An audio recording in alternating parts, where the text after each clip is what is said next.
The candle in Eleanor Voss's hand threw shadows up the clay walls, and for a moment she stood perfectly still at the bottom of the shaft and listened to the world trying to kill everything above her. It was 2 in the morning on January 12th, 1888.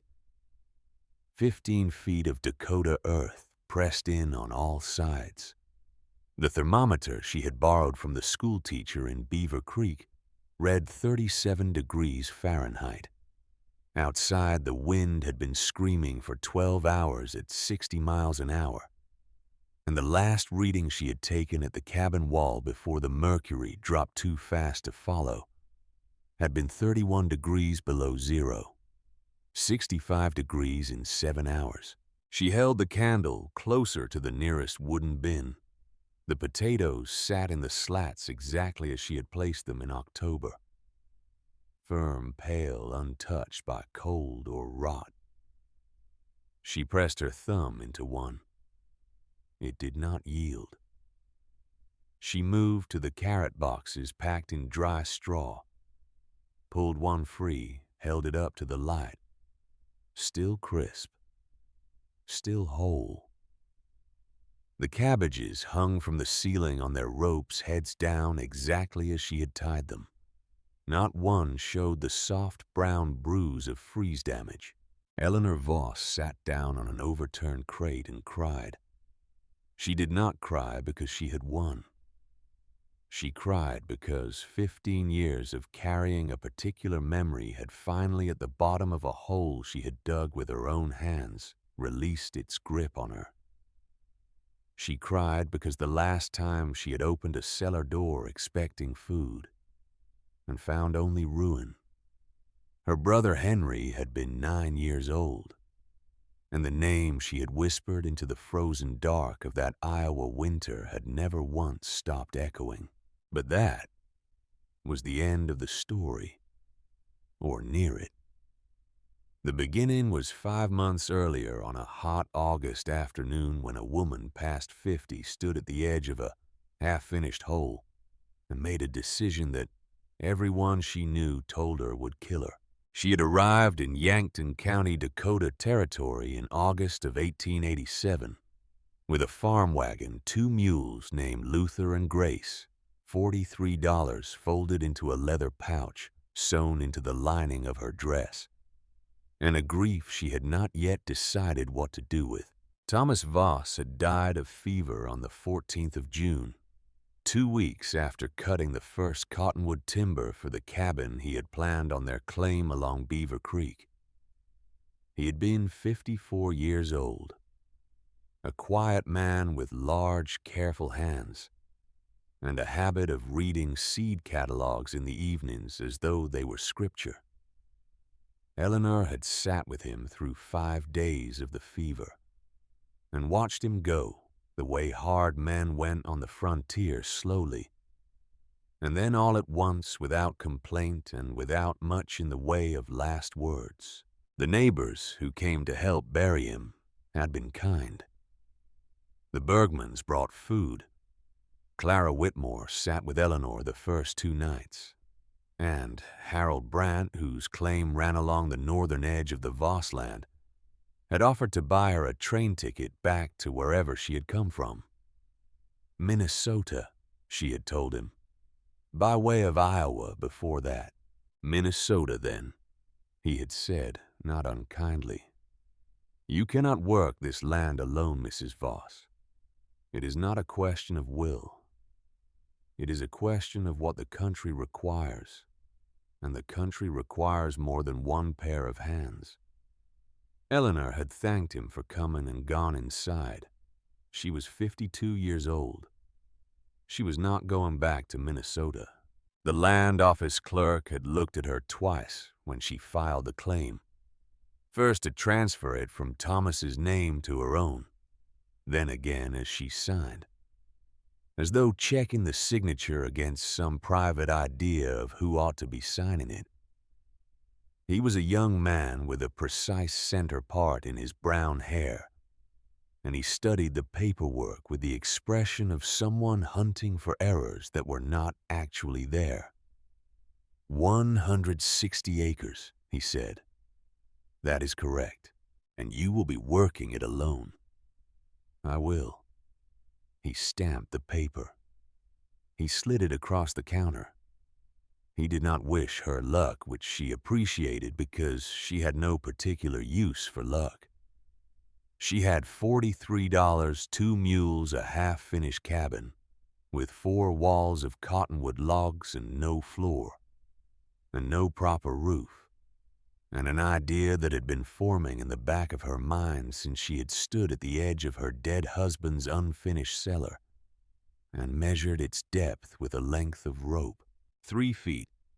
The rope told her 3 feet, the same as every other cellar in Beaver Creek, the same as her father's cellar in Iowa, the same as the cellar that had held 3 feet of depth and 4 feet of frost on the night everything went wrong. Eleanor coiled the rope in her palm and stood at the edge of the hole for a long time, and the prairie wind moved the grass around her, and somewhere a meadowlark made its long falling call. And she thought about a winter 26 years before that no one in this country had any reason to remember. Iowa, February of 1862. Eleanor had been 7 years old, the eldest girl, and the winter had been the kind that old men afterward used as a measuring stick for every winter that followed. It had started in November with 3 weeks of dry, hard cold that cracked fence rails, then eased through December into a stretch of weather, almost soft enough to call a thaw. Her father, a man named Gideon Pratt, who farmed 80 acres of black Iowa bottomland, had stood in the doorway one gray morning and looked at the sky with suspicion. The wolves smile before they bite, he had said. She had not understood him until February. The frost that came in the second week of that month went deeper than her father had planned for, deeper than 4 feet of packed earth, and good banking had ever needed to hold before. It went to 4 feet in the open fields.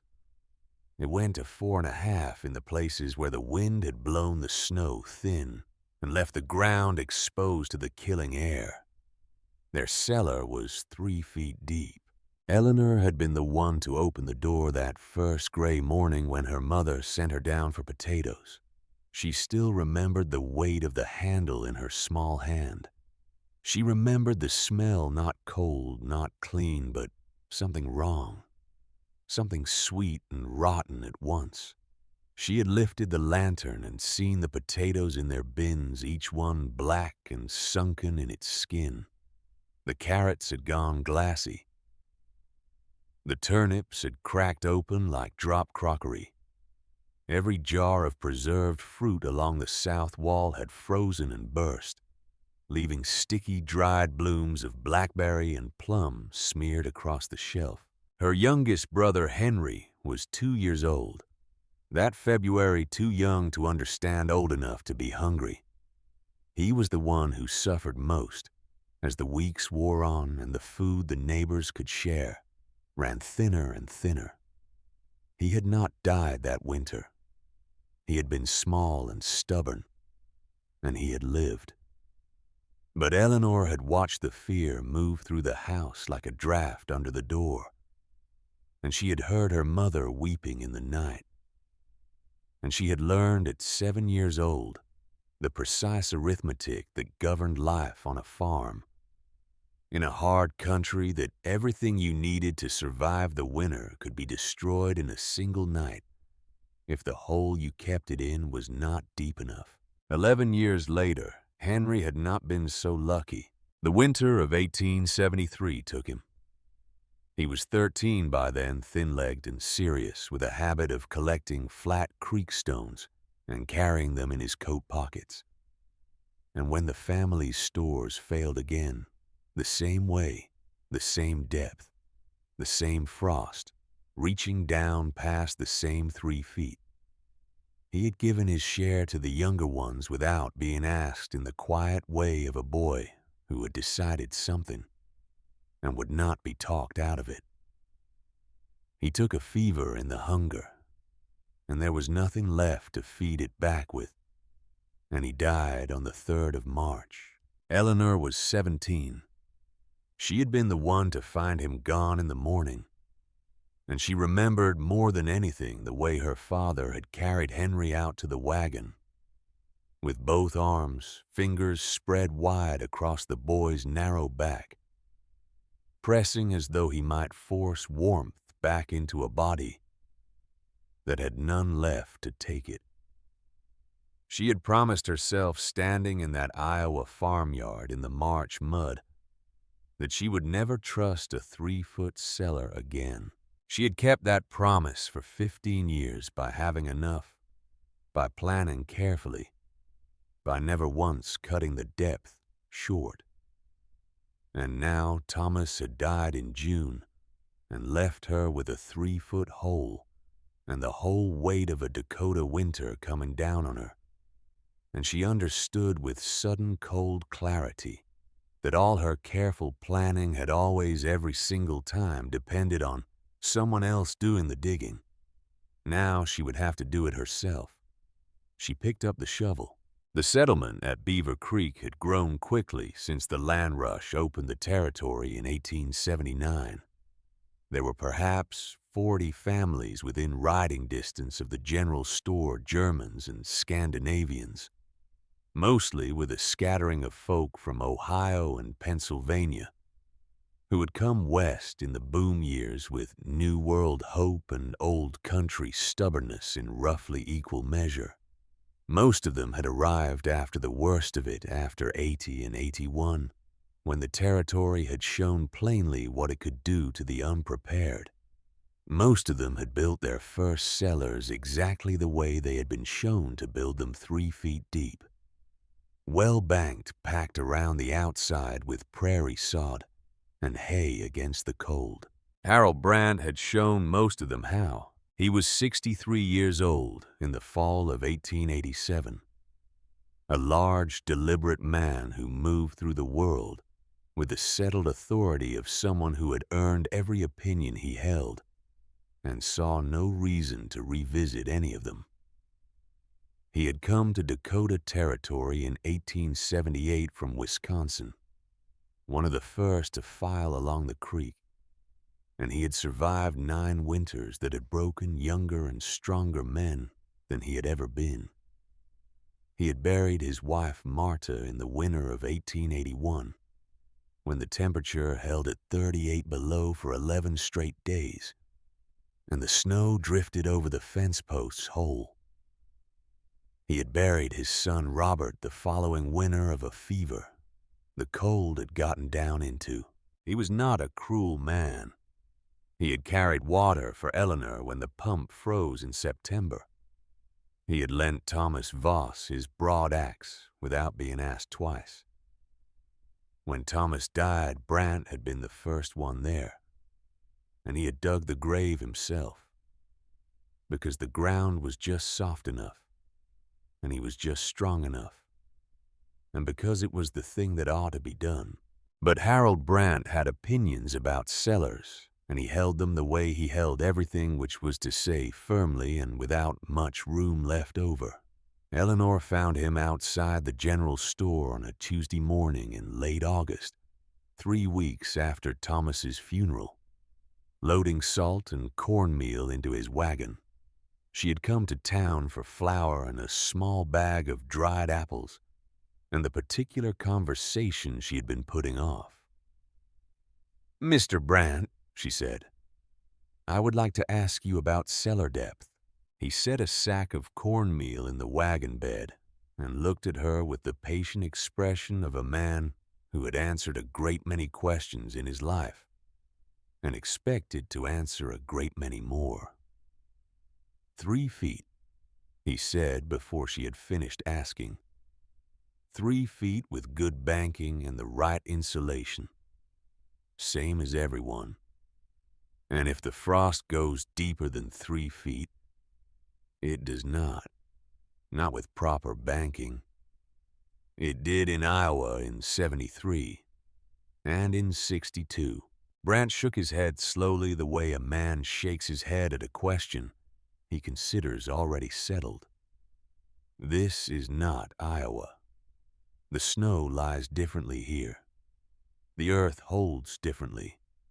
A proper cellar with good hay banking on the outside walls will keep your stores at 38 degrees through the coldest weeks the territory has to offer.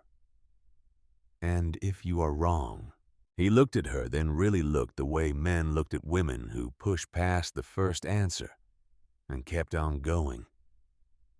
I have 9 winters in this territory, Mrs. Voss. I have buried a wife and a son. I have kept stores through weather that killed cattle, standing upright in the fields. He picked up another sack. I am not wrong about this. How much would a deeper cellar cost in materials alone? If a person wanted to go to, say, 12 feet or 15, Brant set the sack down on the tailgate and turned to face her fully.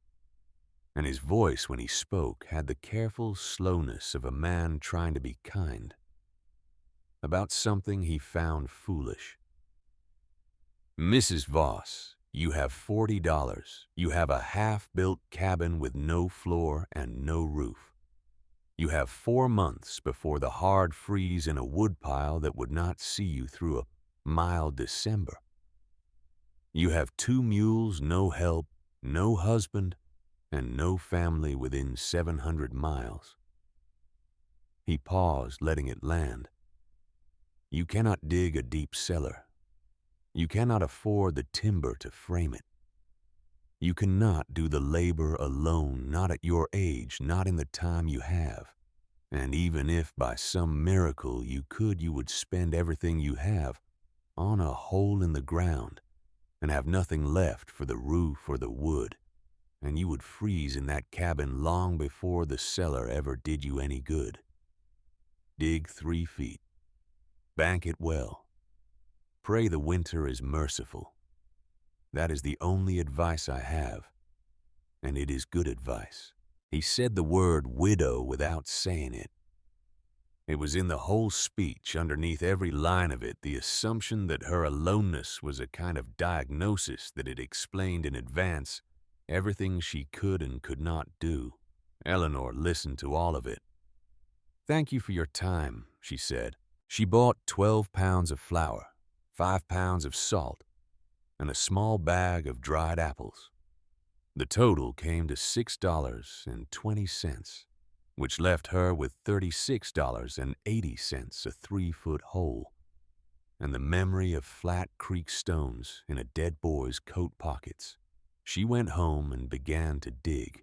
What Harold Brant did not know, what Eleanor had told no one because the knowledge had never had an audience that wanted it, was that she had been thinking about cellar depth for the better part of her life. She had read everything she could find on the subject. She had talked to old farmers in Minnesota who remembered the winter of '56 and the winter of '73. She had pressed her father in the years before he died for every detail he could dredge up about those 2 February mornings. The depth of the frost line, the direction of the wind, what might conceivably have saved them. She had measured cellars at every farm she had ever visited, compared notes with women who had lost their stores, and women who had not set their losses against depth and banking and soil and the lay of the land. And slowly over decades she had arrived at an understanding that the men around her, in their certainty, had never bothered to reach. The earth below a certain depth held a nearly constant temperature, regardless of what the air above it did. In the clay plains of Dakota Territory, that temperature ran somewhere between 48 and 55 degrees at depth, too warm for long storage on its own, but blessedly stable. The trick was not to rely on the Earth's natural temperature.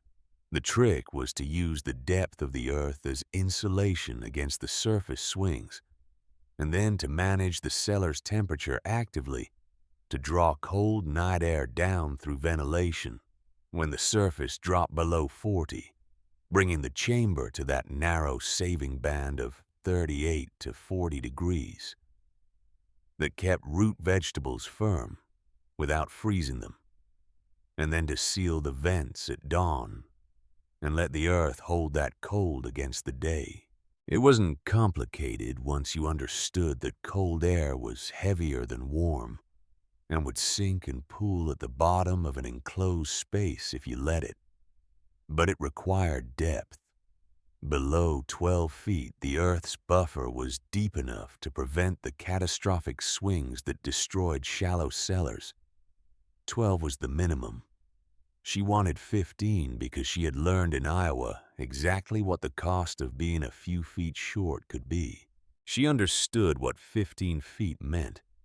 It meant 6 weeks of brutal labor in clay that turned to packed concrete below 4 feet. It meant timber she could not afford. It meant time she did not have for the cabin roof and the woodpile. It meant doing the one thing that every experienced settler in Beaver Creek would swear up and down was impossible. She drove the shovel into the earth and began. The first 4 feet went quickly. The prairie topsoil was loose from the summer rains, and Eleanor could move roughly 2 inches of depth in an hour if she paced herself, resting every half hour, eating twice a day, drinking water, whether she was thirsty or not, the way her father had taught her to work hard ground. She rigged a rope and bucket on the second day to haul the spoil up out of the hole and spread it along the creek bank where it would not drift back in. Clara Whitmore came on the third day. Clara was 42, the mother of 6 children ranging from 4 to 17, the wife of a man named George, who farmed well enough but whose chest had been weak since a bout of pneumonia 3 winters back. She was practical in the way that frontier women learn to be practical not by temperament but by necessity, by years of making cold calculations about what was possible and what would simply kill you if you were fool enough to try it. She stood at the edge of the expanding pit and watched Eleanor work for a while before she said anything. "What exactly are you doing down there?" Eleanor climbed out, wiping clay from her hands on her apron. "Digging a cellar." "That is not a cellar. A cellar is 3 feet. That is something else entirely." Clara peered down into the hole. "You are past 5 feet already. Nobody digs 5 feet. I am going to 15. Clara's face moved through several expressions in quick succession. Surprise, then concern, then a kind of steady focus that meant she was taking the statement seriously, rather than waving it off.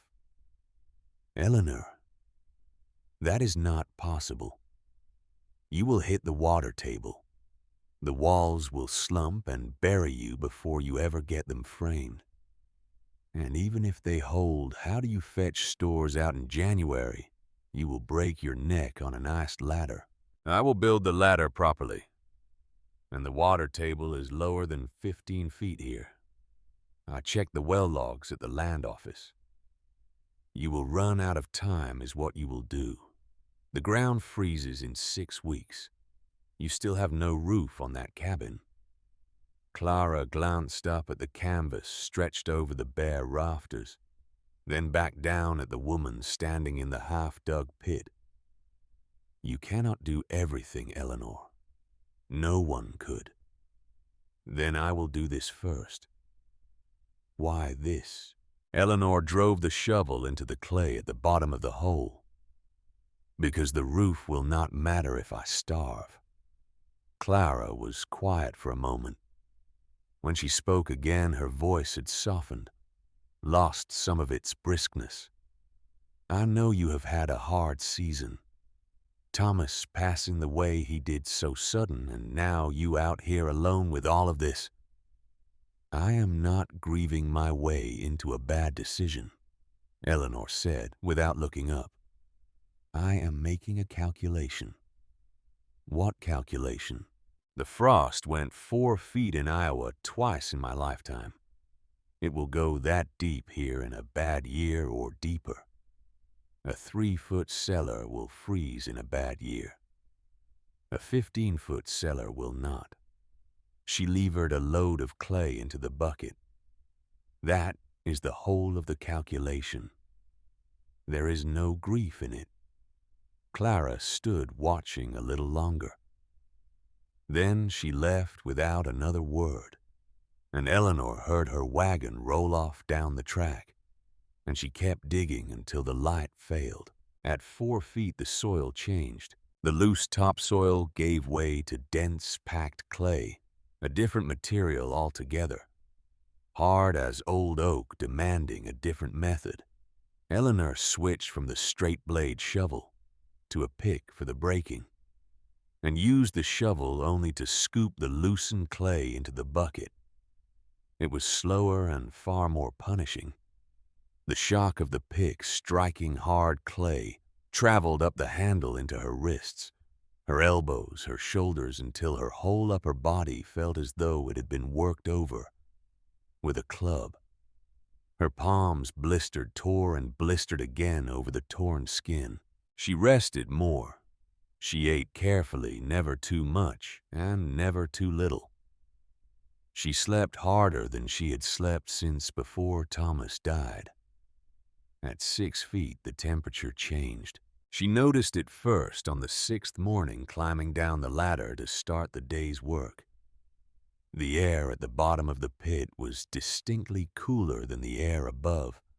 Not cold, but different, settled still. The October sun still warmed the surface, and she could feel its heat on her back while she worked. But down at the bottom there was a dampness, a steadiness, a sense of the earth breathing at some slower rate of its own. She pressed her palm flat against the clay wall. It felt like the inside of a spring house. Cool, constant, indifferent to the season. This was what she had been digging toward.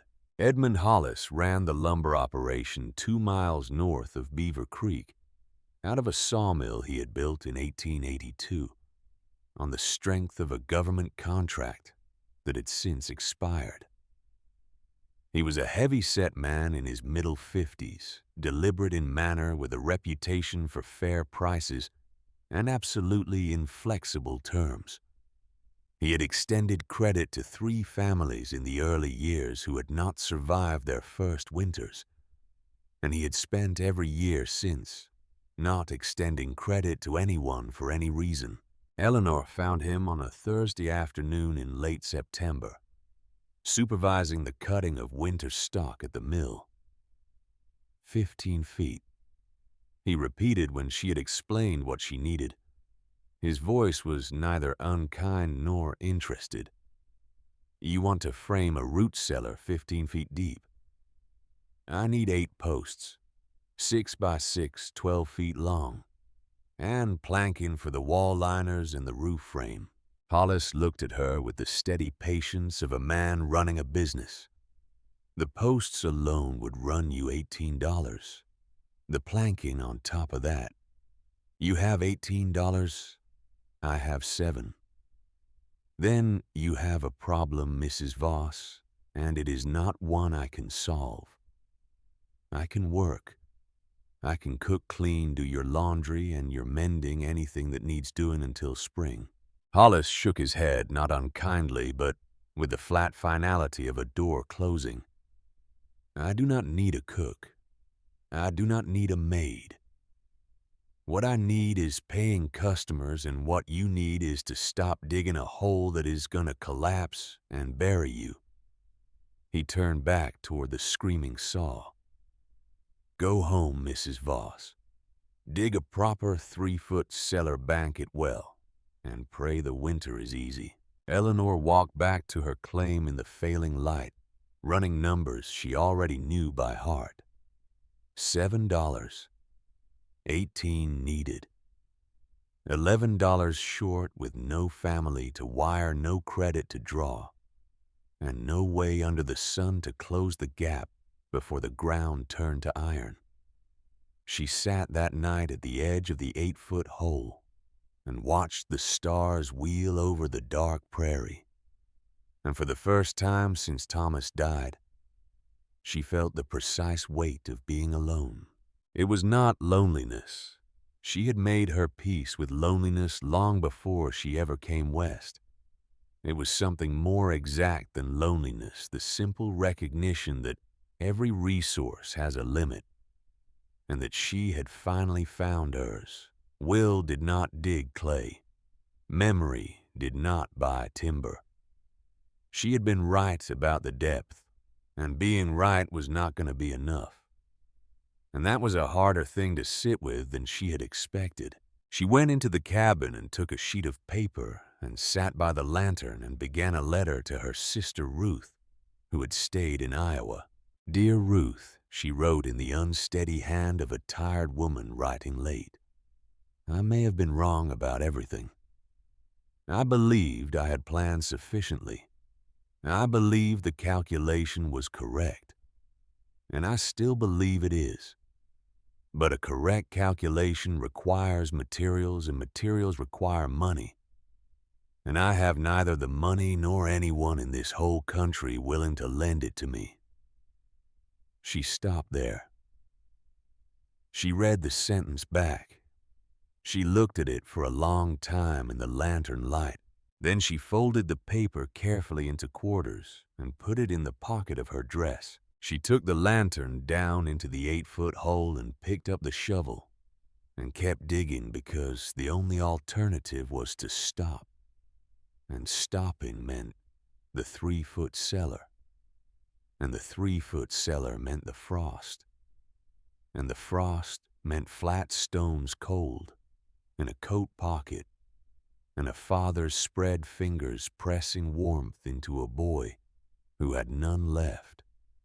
And that was the one memory, the one truth she had carried for a quarter of her life, that she was not willing to carry forward one winter more. Callan Morse arrived on a Sunday morning in early October, leading a mule that had seen better decades. He was 17 years old, thin as a fence rail, with hands that had been worked and calloused well past what his years suggested. He had pale, steady eyes that looked directly at things without the sliding evasiveness that uncertainty so often gives to young men. And he wore his father's coat, which sat too broad across his shoulders, in a way that made him look younger than he was rather than older. He stood at the edge of the pit 8 feet deep, now Eleanor laboring at the bottom, and looked down into it. "Mrs. Voss," he said. She looked up. "Who are you?" "Callan Morse. My father was James Morse. He had the quarter section east of the Bergmans." He paused. "He died last winter. Pneumonia." Eleanor set the shovel against the wall. "I am sorry to hear it. My mother took the younger ones back to Wisconsin in the spring.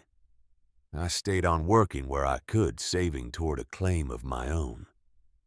He looked into the hole with an expression she could not quite read. "Mrs. Whitmore told me what you were doing out here." "Did she?" "She said you were trying to dig to China, and that you were going to kill yourself doing it." He glanced at her, and something almost like the beginning of a smile touched the corner of his mouth and went away again. She said it like it was a criticism. I did not take it that way. Eleanor climbed the ladder out of the pit. She studied him a moment in the cool morning light. The calloused hands, the steady eyes, the coat.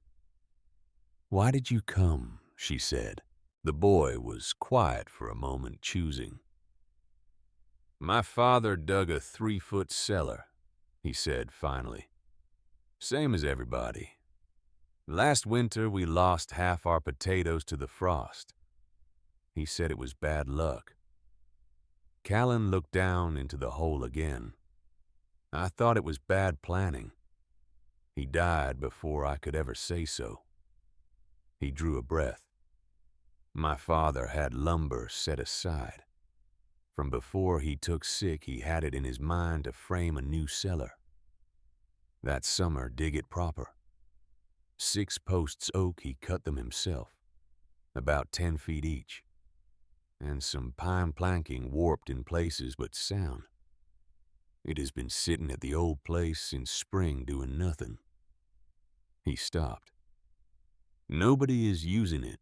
Eleanor felt something shift in her chest, a loosening the way a hard knot gives all at once when you finally find the right end to pull. What do you want for it? She said. Callan met her eyes and held them. A place to sleep through the winter, and a share of whatever that cellar keeps. The frontier stripped the pretense out of bargains and left only the bare arithmetic of survival. And in that arithmetic, this one was clean and simple, a boy with his dead father's lumber, and nowhere in the world to go, and a woman with a hole that needed framing and no earthly way to frame it. The need on both sides was real. The terms were fair. You help me dig, Eleanor said. You help me frame it, you help me finish the cabin roof and stack the wood, and you can stay until spring. Callan Morse held out his hand. She shook it. They went back to the hole together. The lumber came by mule cart 3 days later, Callan driving and the oak posts riding athwart the bed with their cut ends hanging off both sides. Eleanor watched him unload them one at a time, stacking them neatly along the lip of the pit, with the care of a person handling something that meant more than its weight. When the last post was down, he stood beside the stack a moment longer than the work required. Your father cut these himself, Eleanor said. That summer. Said he would frame a proper cellar and get the depth right next time. Callan looked at the posts without expression. He did not get to it. Eleanor said nothing. There was nothing useful to say, and she had learned long ago not to fill that kind of silence with words for her own comfort. The planking is warped, some of it, Callan added, turning back toward the cart. The sound pieces have chalk marks on them. He did that. I never knew why. He knew the difference between the good and the bad, Eleanor said. He was sorting it for the job he meant to do. Callan looked at her for a moment. Then he bent and began unloading the planking. And the chalk marks were pale gray ghosts on the gray wood. And neither of them said anything more about James Morse that day. With 2 of them working, the whole character of the labor changed. Callan was stronger than Eleanor had expected. Not merely young man strong, but work strong. The deep, durable strength that comes from sustained labor over years, rather than the showy kind that fades by noon. He had his father's economy with a pick, a short, efficient swing that broke the clay clean without wasting an ounce of motion.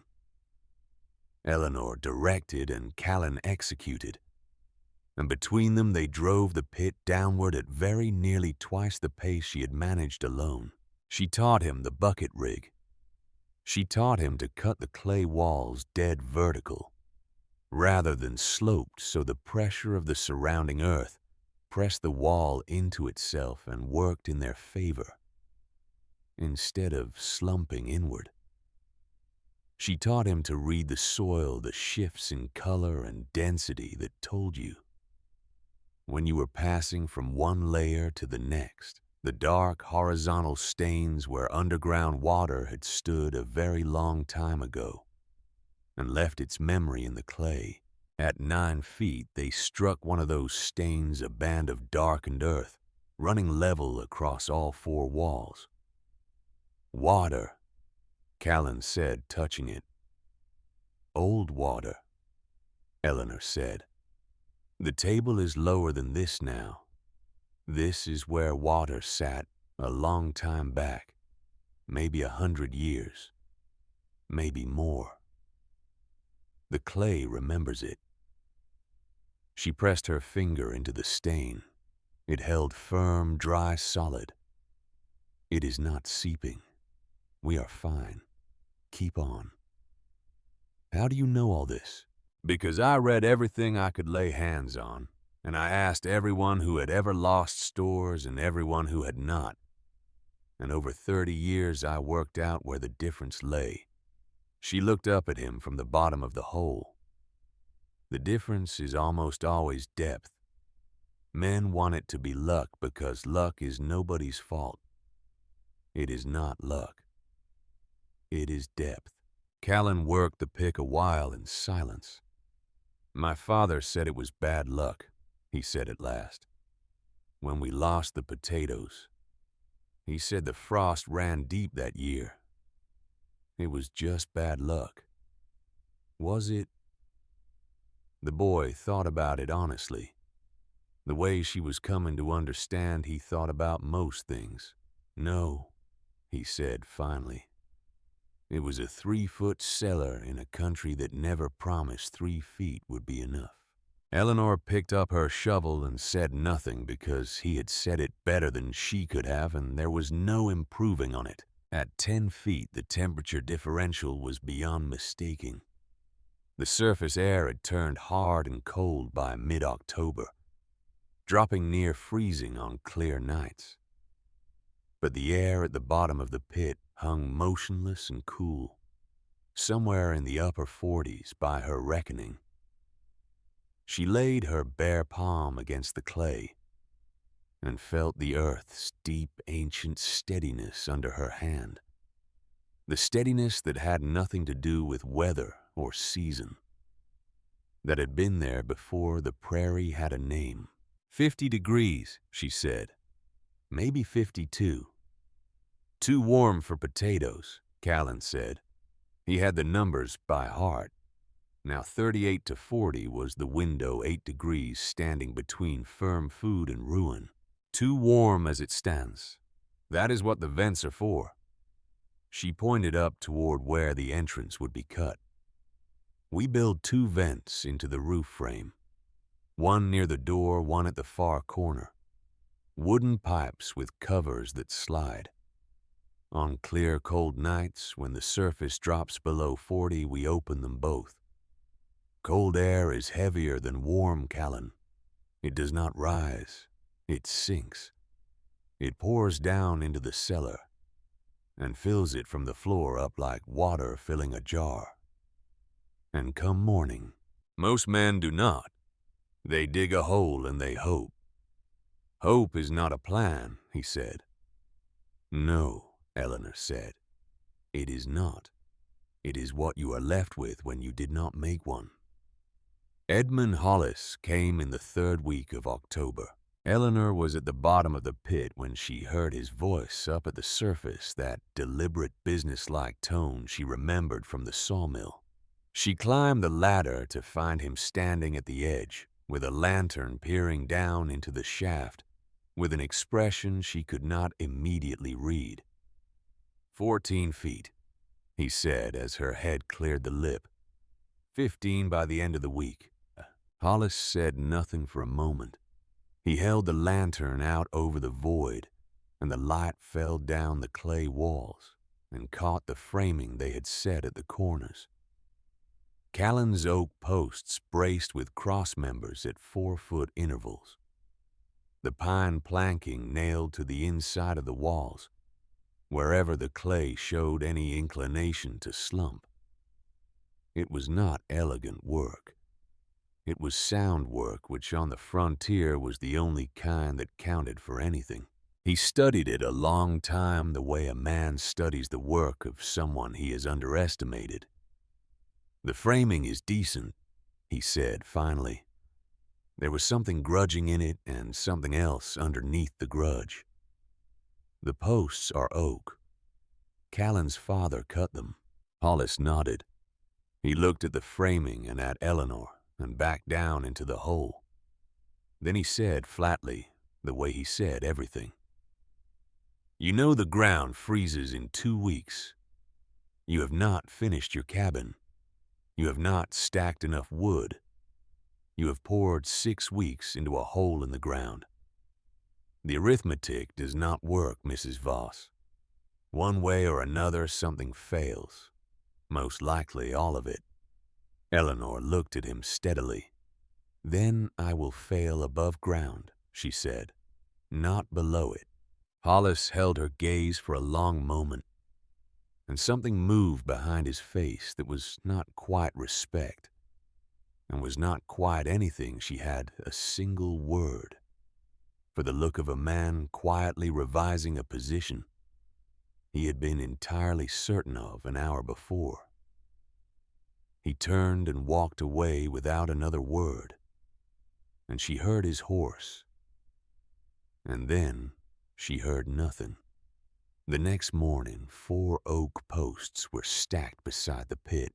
No note, no invoice, no explanation of any kind.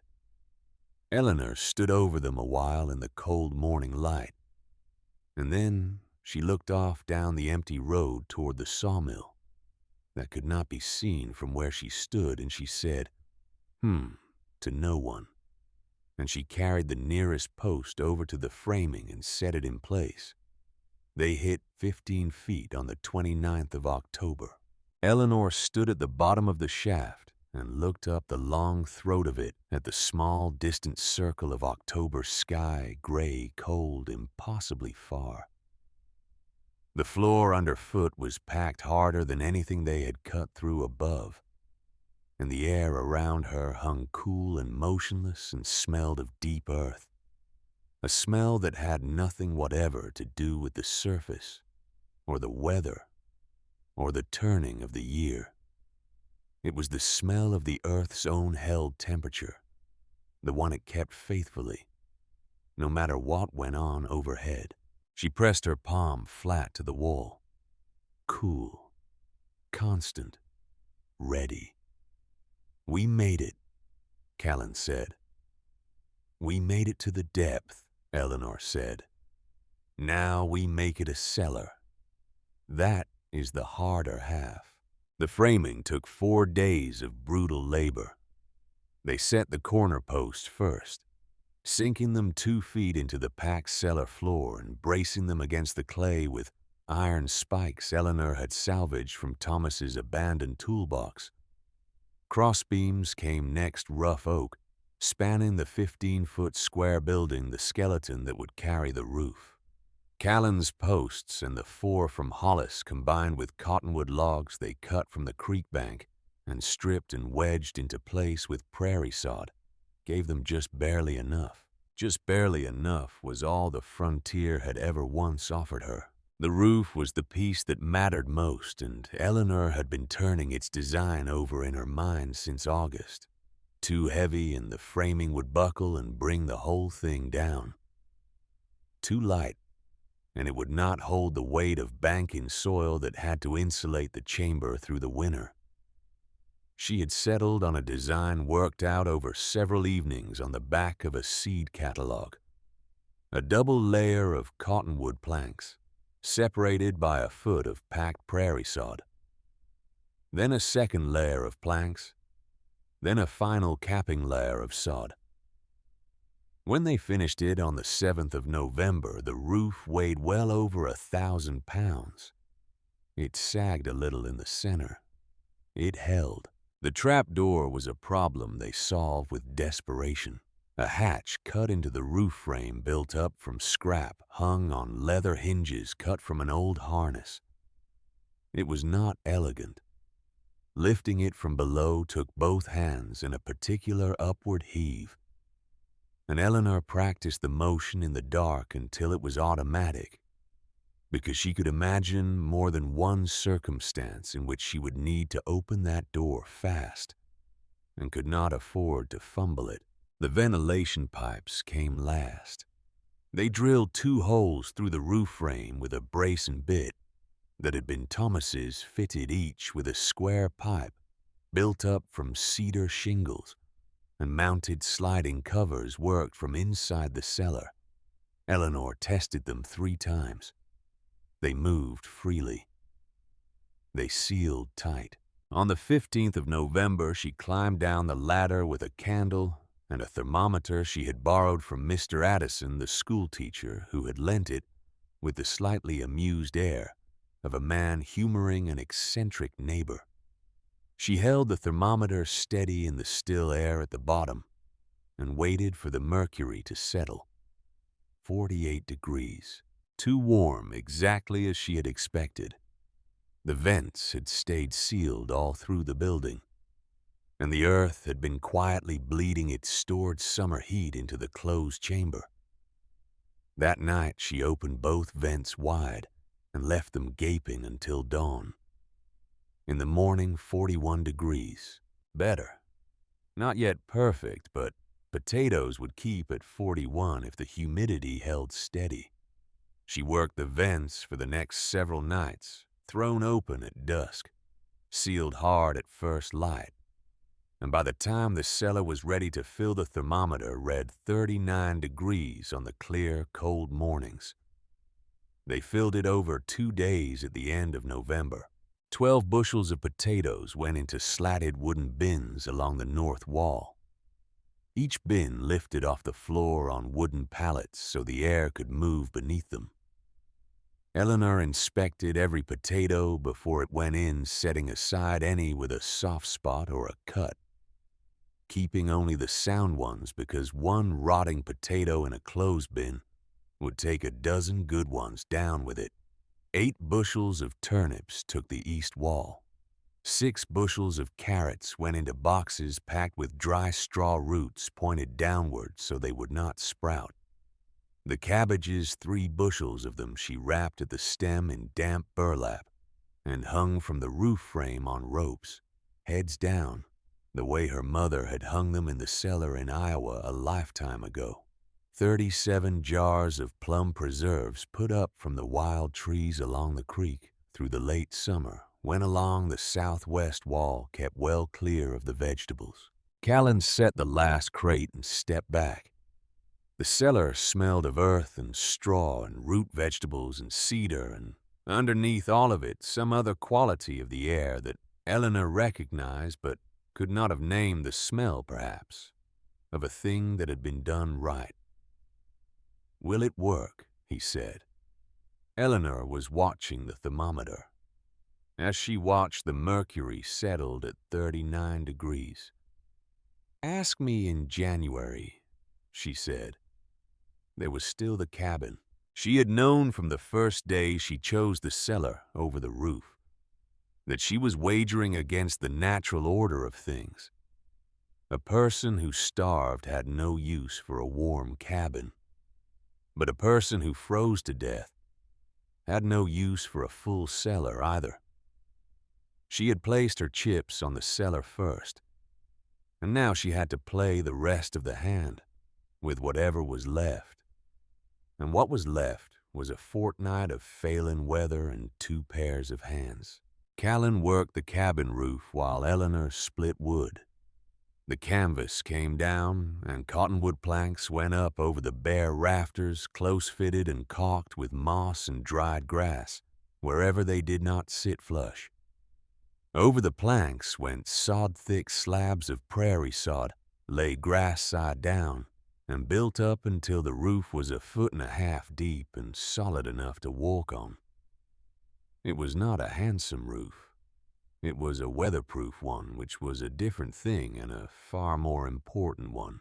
They banked the cabin walls with earth 3 feet up the outside and packed the gaps with hay and dried grass and the drifted leaves that had collected against the north wall. Eleanor set the small glass window she had bought in August into the south wall to catch what little the winter sun would offer. The woodpile stood at 5 cords when the first hard frost whitened the prairie. She had wanted 8. 8 was the safe number, the number that carried 2 people to April without rationing the fire. 5 was not safe. 5 was merely possible if the winter was not the worst kind, if they tended the stove with discipline, if the deep January cold broke before February had a chance to finish what it started. Harold Brandt came to look at the cellar in the first week of December. He came alone mid-morning without bringing anything or inventing a reason, which was itself a kind of statement. He walked to the trap door in the yard, looked at it, looked at Eleanor and said, "I want to see it." She said nothing. She lifted the door and held it open. Brandt went down the ladder with the careful, sideways movements of a man minding a bad knee.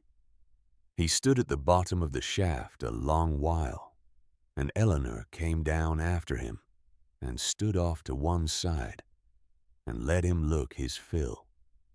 He tested the wall framing with both broad hands. He examined the ventilation pipes working the sliding cover back and forth. He studied the stores, the bins of firm potatoes, the straw-packed carrots, the cabbages swinging gently from their ropes. He looked at the thermometer, 38 degrees. He was a long time quiet. "It is well built," he said finally, and the words came out of him slowly, the way a man pays a debt he had not expected to owe. "Better than I would have said a soul could manage out here alone. I will give you that." "Thank you," Eleanor said. "But you have poured 6 weeks into this that should have gone to wood." He moved toward the ladder. 5 cords is not enough, and you know it is not. If the cold sets in hard come January and does not break until March, 5 cords does not see you through. You will have the fullest cellar in Beaver Creek and freeze to death in the cabin above it. "If the cold sets in hard come January," Eleanor said, "and folk with 3-foot cellars lose their stores, then they will need food. And I will have food to give. And perhaps in the trade of it, someone will see fit to help me with the wood." Brandt paused on the ladder halfway up, his bad knee bent under him. He did not look back down at her. "That is a gamble," he said. "Most things are Mr. Brandt," Eleanor said. "You gambled 3 feet would hold for 9 winters, and it did. I am gambling it will not hold for a 10th. He went up and out without answering that, and she heard his footsteps cross the frozen yard. And after a moment, the sound of his horse moving off down the road. She stood at the bottom of the cellar a while longer, alone with the thermometer and the potatoes, and the slow swinging cabbages and the smell of deep earth.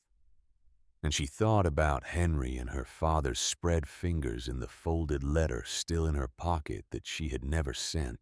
Then she climbed the ladder and went out to help Callan with the wood, because the wood was the gamble's other half, and gambles were won by the people who did the work before the dice were thrown. December was cold but workable. The temperatures dropped to 12 below on the worst nights and climbed back to single digits by day, with enough clear stretches to cut and split and haul. By Christmas, they had added 1.5 cords to the pile. Not enough. Better than it had been. She checked the cellar every single morning. The thermometer never rose above 42, nor sank below 36. The potatoes stayed firm. The carrots stayed crisp. The cabbages showed not the faintest softening. In the 3-foot and 4-foot cellars of Beaver Creek, the properly built, expertly banked, sensible cellars that Harold Brandt had been recommending for a decade, things had begun quietly to go wrong. Clara Whitmore mentioned at the store that her cellar floor had felt cold enough to worry her. Otto Bergman, whose farm sat in a low draw where the wind stripped the snow away thin, said he had found ice crystals forming on the outsides of his carrot boxes. Eleanor said nothing to any of it. She checked her thermometer. She worked her vents. She watched the weather. January the 11th, 1888. The morning came in at 34 degrees above zero, warm for January. Warm enough that several families in Beaver Creek took it for an outright gift. Children walked to school without their heavy coats. Farmers stepped out to see to their stock without wrapping their faces against the air. The sky was soft and low and gray and utterly still. And if you had not grown up in an Iowa farmhouse listening to your father talk about weather breeders and wolves that smile before they bit it, would have felt like nothing in the world but a mercy. Eleanor stood in the cabin doorway at first light and felt it. Not a temperature, not a sound. A quality in the air. A particular pressing stillness different in kind. From ordinary winter stillness, a change in pressure she felt in her sinuses and at the base of her skull like a held breath. The sky away to the northwest was a color she had seen exactly once before in Iowa, when she was a girl. A gray that was nearly purple at its lowest edge.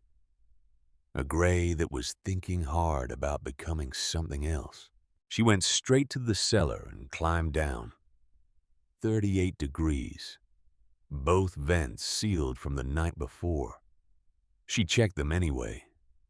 She checked the latch on the trap door, and then she checked it again. Back in the cabin, she lifted the thermometer off its nail and read it 34 above. "Callan," she said. He was at the table over his breakfast. He looked up. "Bring the mules inside." He stared at her. "Inside the cabin. Move the table to the corner. They will fit, if you make them fit. Mrs. Voss, they weigh near 1,000 pounds apiece. And then fill every pot we own with water. Every pot, every pail, every jar that is not holding food. Do it now." Callan set down his spoon. He looked at her face for a moment, and he had known her 3 months by then, had labored beside her in the hole and on the roof, and at the woodpile had watched her make 100 decisions, and had seen her tired, and had seen her wrong, and had seen her right, far more often than wrong. He had learned to read her face the way she had taught him to read the soil for what lay underneath the surface of it, and what he saw in her face now was something he had not seen there before. It was not fear. Eleanor Voss's face did not do fear the way most faces did. It was the look of a person recognizing something she had met once before, long ago, in circumstances she had spent the rest of her life refusing to forget. He pushed back his chair, and he went to get the mules. The storm came at 2 o'clock in the afternoon, not gradually, not with any warning beyond the one Eleanor had already read in the color of the sky. One moment the day was gray and still and soft, with that false January warmth. The next, the northwestern sky had gone black, and the wind struck the cabin wall like a solid thing thrown against it, 60 miles an hour off the northwest, carrying snow so fine and dense that it turned the world white and killed all visibility within seconds of the door. A man could have lost his cabin from 10 feet away. Eleanor had the door barred before the temperature began to fall. She had made her last circuit of the place at noon, checked the cellar latch, heaped extra sod against the north wall, made certain the woodpile could be reached from the door without crossing. Open ground that would drift. She had done everything a person could think to do, and now there was nothing left but to feed the fire and wait it out. The thermometer on the cabin wall stood at 32 degrees when the wind hit. Within the first hour it had fallen to 22, then to 9, then to 6 below. The mules stood crowded into the corner where the table had been, eyes rolling white, stamping at the packed earth floor. Callan fed the stove cottonwood as fast as he dared, hot enough to push back against the cold, bleeding through the chinking careful, not to burn through their margin too quickly. Eleanor melted snow in the pots she had filled, hedging against the water barrel freezing, which it did on the second night, despite sitting an arm's length from the stove. 18 below, then 24, then 31 below zero, a reading the thermometer held for 6 straight hours through the middle of the second night, while the wind shook the heavy sod roof and tested the banking and probed every gap in the chinking for a way inside. Eleanor did not sleep. She sat by the stove and fed it, and kept one part of her mind always on the figures, the wall thermometer, the wood remaining by the door, the hours yet to dawn, and another part of it 15 feet down, on the chamber of cool, still earth between her food and all this killing cold. 15 feet was a great deal of earth. She told herself that through the long middle of the night more than once. "How long can it last?" Callan asked her somewhere in the dark of the second night. She did not answer at once. She was watching the mercury. It had stopped its fall. It sat at 31 below and held there, as though the cold itself had finally reached the bottom of what it had to give. "However long it lasts," she said, "is however long it lasts. There is no use measuring it. Feed the fire." He fed the fire. The storm lasted 3 days. When the wind finally stopped, the silence was the worst of it. She had grown so used to the noise, 3 days of it. A constant roar that shifted pitch, but never ceased, broken by the crack of frozen timber contracting and the deep, soft thud of snow sliding off the roof, that it had become a kind of pressure. She had stopped consciously hearing the way you stop, feeling the weight of your own coat. When it ended, the pressure released all at once, and the silence that flooded in to replace it felt enormous and brittle and very, very cold. She waited a full hour before she touched the door bar. It was the kind of caution that kept people alive out here. The storm pretending to end the lull that was only the wind drawing breath for another run at you. But the hour of silence held, and then a second hour, and the pale light through the south window had the clean, still quality of morning after a clear night. She lifted the bar and pushed the door. It moved 6 inches and stopped against wind-packed snow that had curled around the southern corner of the cabin. She put her shoulder to it and forced it to the width of her body and squeezed out sideways into the open. The prairie was gone. In its place lay a hard, unbroken sheet of white that took the early light and threw it back without 1 degree of warmth in it. The woodpile 6 feet from the door was a smooth mound. The fence posts along the east line were buried to their caps. The sky overhead was the pale, depthless blue of extreme cold, cloudless, empty. The sun hung in it as a bright and wholly irrelevant disk. The thermometer on the outer wall read 27 below. Callan squeezed out the door behind her and stood a moment taking it in. "Lord," he said quietly. "Find the cellar door," Eleanor said. The trap door lay under 4 feet of drifted snow, packed by the wind to a density that was very nearly ice. They dug toward it from the cabin along the path Eleanor had memorized working with the grain scoop and the coal shovel. And it took 2 full hours, not for any slowness in them, but because every shovelful was a shovelful of resistance, the drift fighting back against each cut of the blade. Callan's breath came in hard, white plumes. The old deep ache settled into Eleanor's shoulders like an acquaintance returning. The trap door appeared at last as a dark rectangle in all that white. The leather hinges crusted thick and frozen. Callan went back for the kettle and poured the still hot water along the hinges, working from one end to the other, and they watched the ice let go in a slow gray seep down the wood. Eleanor knelt in the snow and pulled the door open. The cold air above and the different air below met in one brief, visible breath of condensation between them. She lit the candle she had carried in her coat, sheltered the flame in the curve of her hand, and went down the ladder. The rungs were cold but not iced. The clay walls around her were exactly as she had left them 6 weeks before, same color, same texture, same solidity. And she could tell before her boot ever touched the floor that the air down here was a different country from the air above. It was cool and still and held none of the murderous bite of the surface.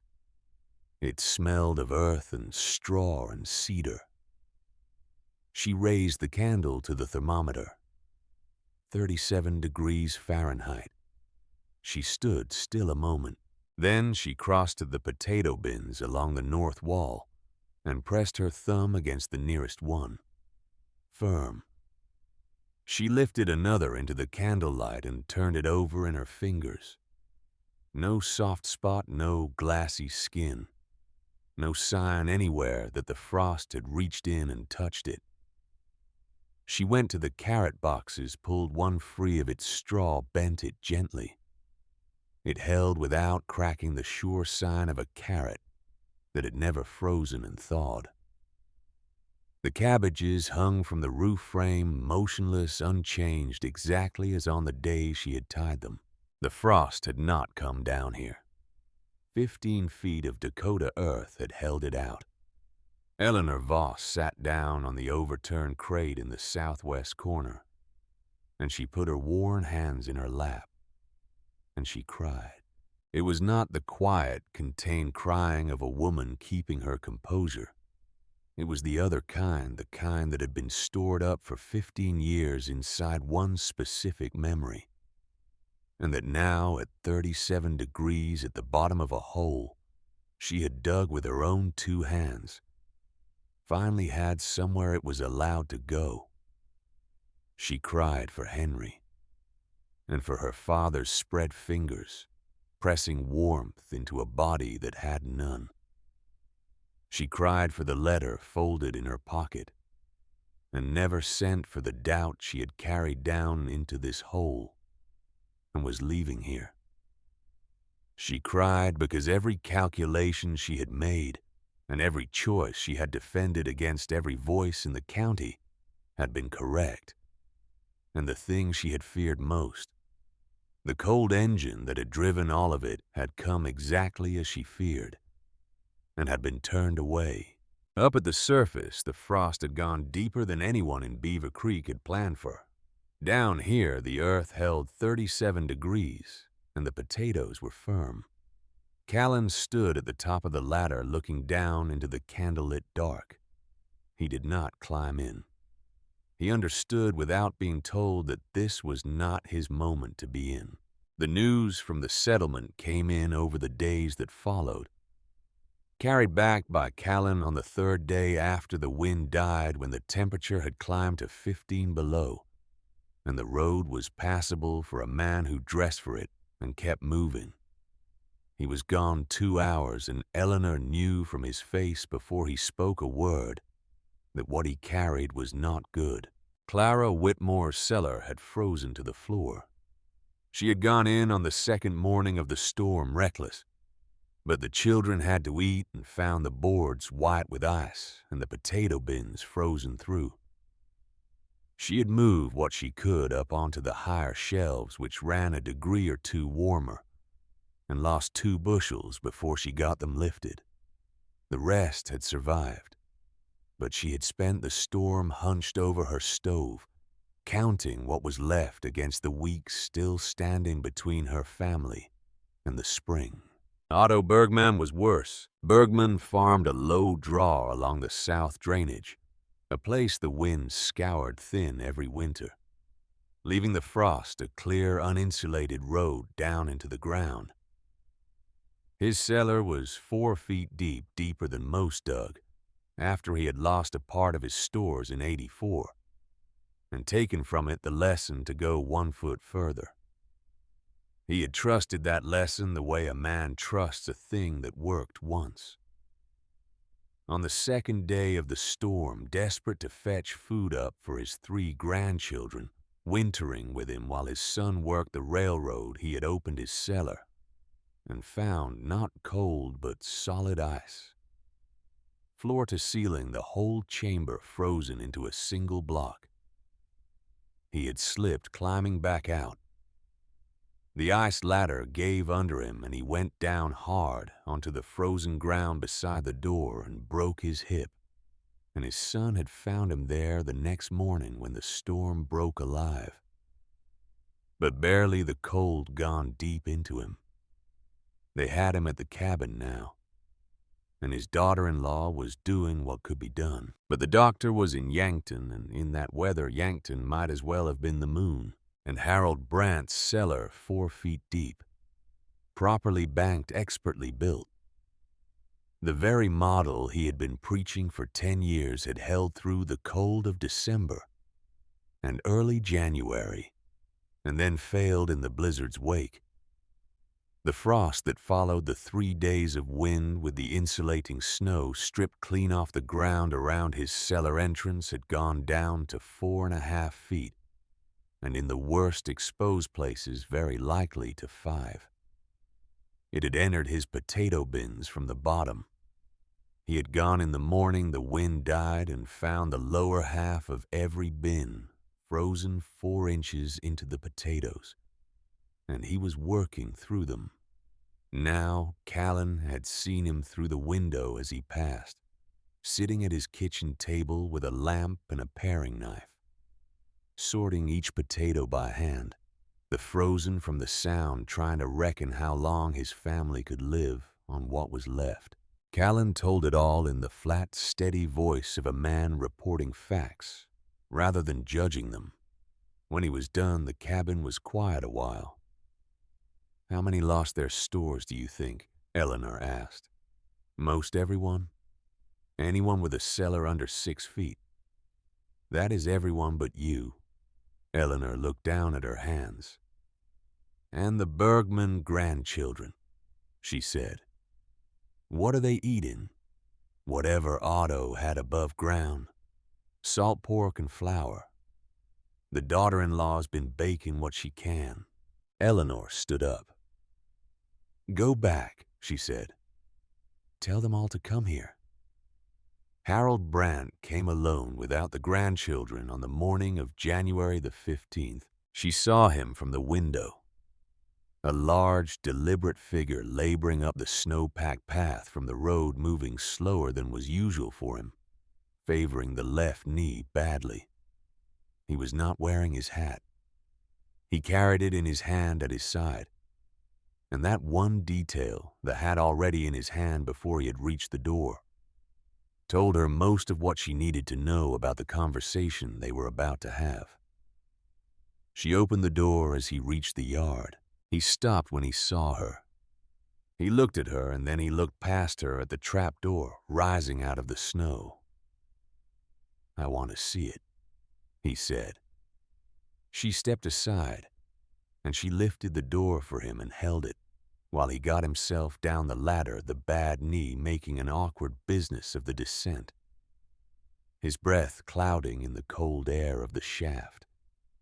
She came down after him and stood off to the side. He stood at the bottom of the 15-foot shaft and looked at everything with the same methodical attention he had given it in December. The framing, the vents, the walls, the stores. But his face was a different face now. Some certainty had gone out of it that had been there before, and the absence of it changed everything about how he held himself. He lifted a potato from the nearest bin. He held it in his hand a moment. He set it back. He looked at the thermometer. 38 degrees. The silence ran a long time. "I told you 3 feet was enough," he said at last, and his voice carried a quality she had never once heard in it. Not loudness, not authority, but a careful, deliberate steadiness. The voice of a man choosing each word as though it cost him something to spend. "I told you the frost never went down so far as this. You told me a good many things, Mr. Brandt. I have 9 winters in this country." He was not arguing. He was reciting the way a man recites the things he has said so often they have worn smooth and lost their meaning, saying them once more to hear how they sound in the new light. "I survived 81. I survived 82. I have kept stores when younger men buried theirs, and then buried each other." "I know it," Eleanor said. "I have never once doubted that you did. And I told you it was a waste. A widow alone could not dig so deep, could not do the labor, could not buy the timber." He stopped. He looked again at the bins of firm potatoes, the cabbages turning slowly on their ropes, the carrots in their straw. When he spoke again, his voice had dropped low. "My grandchildren, 3 of them. Robert's children, my son Robert that I buried in 82. Their mother passed last spring. They have been with me since April." A pause, and the steady voice came apart at the edges of it. "I sorted the bins this morning. What is left feeds us to the 1st of February if we are careful.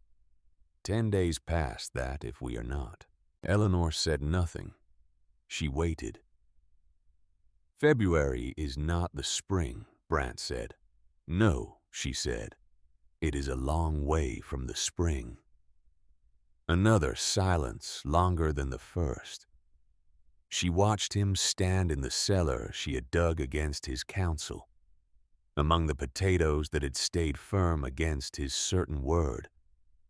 And she watched the last of that certainty go quietly out of him, wherever it had been draining since the morning the wind died. "I came to ask," he said, "whether you might have any to spare. I can pay.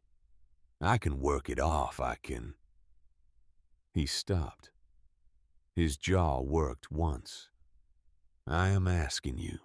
Harold Brandt had buried a wife and a son. He had survived 9 Dakota winters and told the plain truth about every one of them, as he understood it.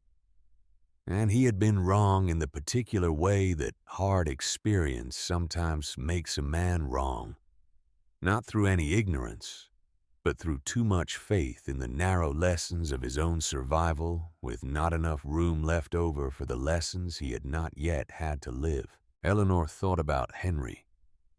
She thought about her father carrying him to the wagon with both arms, fingers spread wide across the narrow back, pressing as though warmth could be pushed into a body that had lost the last of its own. She thought about flat creek stones in a coat pocket, and the March mud that took the boot prints, and the long, silent drive back from the burying ground, with no one in the wagon able to speak. She thought about what it meant to have been right, and what a person ought to do with the being right of it. "Take 2 bushels of potatoes," she said, "and 1 of turnips. No payment, no work. You take them home to those children." Brandt looked at her. "And tell the others," Eleanor went on. "Anyone in Beaver Creek who lost their stores, tell them to come here. I did not dig this cellar for my own survival only." He looked at her a long moment, and the expression on his face was not gratitude. Gratitude was too small and too simple a thing for what was working in it. It was the face of a man revising a premise he had built his whole life on, and feeling the revision happen in him in real time and not turning away from it. He took the nearest sack down off its hook on the wall. He began to fill it. Halfway up the ladder, he stopped. He did not look back down. "You were right," he said, "about all of it." Then he climbed out into the cold, and she heard his slow steps cross the yard, and then the sound of him moving away through the snow. Eleanor stood at the bottom of the cellar a while, 38 degrees. She took the thermometer down and held it, and felt the temperature it recorded. And she understood that there is a particular quiet satisfaction granted to people who have been afraid and have acted on the fear instead of being ruled by it. Not triumph, not vindication, but the plain, settled satisfaction of an accurate forecast, the dreaded thing arriving exactly as dreaded, and the work done long in advance of it turning out to be enough. Clara Whitmore came on the 17th, with her eldest daughter carrying 2 empty flour sacks, and the 2 of them loaded potatoes in the wordless, efficient way of women who had work in front of them and meant to get it done. Clara looked at the thermometer on her way down and again on her way up and said nothing about it either time, but her face said the thing her mouth would not. Otto Bergman's daughter-in-law came for that family, Otto still being unable to stand. Her name was Adeline, 24 years old, worn down to the particular exhaustion of a woman who had been managing too many troubles at once for too long. Eleanor sent her home with potatoes and turnips and 2 of the hanging cabbages and a jar of the plum preserves. Adeline stood in the yard turning the jar over in her hands before she put it in the sack. "He is going to want to thank you," she said, meaning Otto. "Tell him to mend his hip," Eleanor said. "That is thanks enough." Edmund Hollis came on the 23rd with a wagon and a young man from the mill, and they loaded 6 bushels for the families out on the North Road, who had sent word they had nothing left at all. Hollis moved through the cellar with his usual efficiency and said little. At the top of the ladder on his way out, he paused. The potatoes went from 12 bushels down to 8, then to 6, then to 5. 5 bushels would carry 2 people from February to April. On careful rations, the potato being the most forgiving and reliable store the frontier offered, dense and filling in a way the turnip never was. The carrots were barely touched.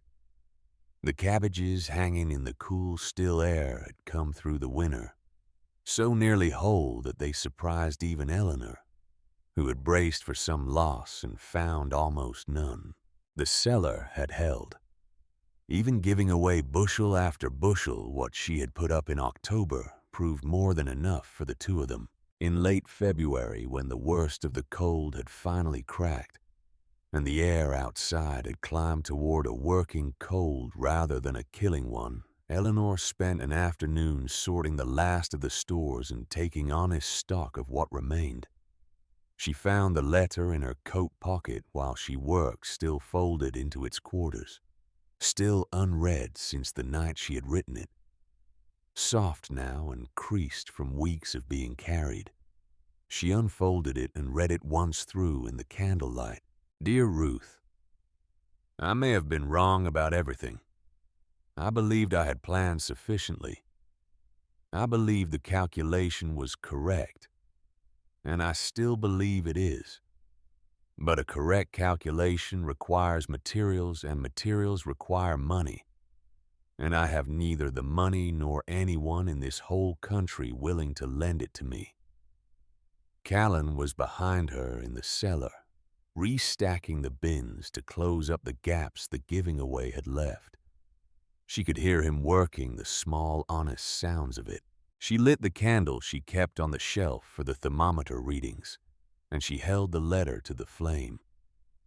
The paper caught slowly then, with more conviction, and she held it until the fire reached her fingers and made her let it go, and it finished burning on the packed dirt floor in a small black curl of ash. "What was that?" Callan asked from behind her. "A letter Eleanor said that I never needed to send." She looked at the ash a moment, then swept it aside with the toe of her boot and went back to her sorting. It was not a dramatic gesture, and she had not meant it to be one. It was the private act of a person finishing something that had stood unfinished in her for a very long time. Not the forgetting of the fear which she would carry to the end of her days, but the laying down of the doubt. The fear had been correct. The doubt had been the wrong lesson to take from the fear. Doubt and caution were not the same thing, and she had spent a hard autumn learning to tell them apart in 15 feet of Dakota clay. She had made the calculation, and the calculation had been right, and Henry would have been 42 years old that spring. She did not let herself stay long in that thought. She went back to work. Spring came to Beaver Creek the way it always came to the northern plains, grudgingly in fits and starts. A week of melt, and then a week of cold. The ground softening and hardening and softening again, until mid-April finally committed itself to the thaw. The snow went from the south slopes first, then out of the creek bottom, and the prairie turned slowly from white to brown, and at last towards something that was nearly green. That summer, 4 families in Beaver Creek began digging deeper cellars. Harold Brandt was one of them. He dug in June before the heat baked the clay past working. He took it to 9 feet he had spoken of. 12 had told Eleanor he was thinking of 12, and she had said 10 would be better than 6 and 12 better than 10. And he had thought about that a long while and settled on 9. The distance his pride and his knowledge had managed to travel, but not 1 foot further. He framed it properly, posts sunk 2 feet into the floor, cross members at 4-foot intervals, and he drilled the ventilation according to the design he had watched her build and had asked her twice to explain again. He never once spoke publicly about the blizzard of '88, nor about the cellar he had called madness to her face. But that spring he sent Callan Morse over to help with Eleanor's planting 2 weeks of labor for which he named no reason and sent no bill, and Callan worked it through without comment because he understood in the way the young sometimes understand the things the old cannot say plainly, that the labor was a language Brandt had available to him when other languages were not. And Harold Brandt never charged Eleanor for lumber again as long as he lived. Edmund Hollis came in June with paper and asked her to draw out the ventilation in full, the dimensions of the pipes, the angle of the sliding covers, the placement of the 2 vents in relation to the door. He sat across her kitchen table with the deliberate attention of a man who had decided a thing mattered and meant to follow the decision carefully. And he copied down everything she drew and folded the papers into his coat. "There are 3 families north of here," he said, "who cannot afford to dig deep on their own. I mean to help them do it." She said that was good. "It will not bring back what they lost last winter," he said. "No," Eleanor said, "it will not. But they will not lose it again." He stood. "That is worth something." It was worth a great deal, Eleanor thought, though she did not say so. By the fall of 1889, 11 families in Beaver Creek had dug deeper cellars, and the talk around the general store and the feed barn had changed in its very nature. People discussed depth. Now the way they discussed roof pitch and chinking as a technical matter with a right answer, not a matter of preference and tradition and the way one's father had always done it. The number varied by family and soil and what timber a man could lay hands on, but the floor had shifted under the whole community. 6 feet was a minimum now. 8 was better. The bolder homesteaders were going to 10 and 12. No one in those conversations called it Eleanor's idea. No one named her directly.